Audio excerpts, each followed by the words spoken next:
Bonjour. Il y a quelques années, j'ai eu la chance de faire la connaissance d'une famille berbère qui vit dans un petit village de terre à plus d'1 heure et demie de piste de la ville la plus proche. C'est là, dans une maison construite de leurs mains avec un mélange fait de paille et de terre, qu'ils m'accueillent. On pénètre d'abord dans une grande cour dans laquelle courent souvent poules et lapins, sans oublier les ânes, donnant dans cette cour des petites pièces aménagées très sobrement, des tapis qui ont souvent été tissés sur place et quelques coussins.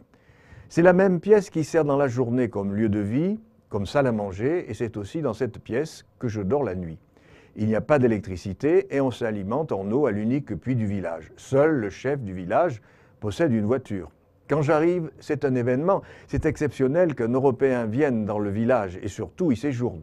Très vite, la rumeur de ma présence se répand et on vient voir l'étranger. La solitude, le silence auquel s'ajoute le changement de vie sont tels qu'au bout d'une journée, j'ai souvent eu l'impression d'être dans ce village depuis déjà très longtemps. Mes amis ne parlent pas le français, sauf l'un d'entre eux qui connaît quelques mots, mais cela n'est pas un obstacle à la communication. Nous parvenons à nous comprendre et à partager.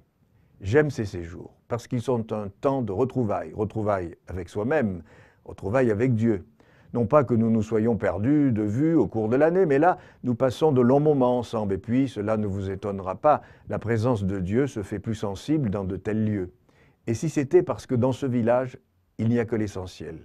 Le superflu, qui trop souvent fait obstacle à Dieu, n'y a pas sa place. Si je vous parle de cela, c'est parce que je souhaite que vous aussi, ou que vous soyez en vacances ou chez vous, vous puissiez vous créer un petit coin de désert. Cela, bien sûr, si le désert ne vous est pas imposé tout au long de l'année par les événements de la vie. Mais si vous l'avez choisi, alors puissiez-vous y retrouver et y trouver Dieu. Lui n'est jamais en vacances, alors profitez-en.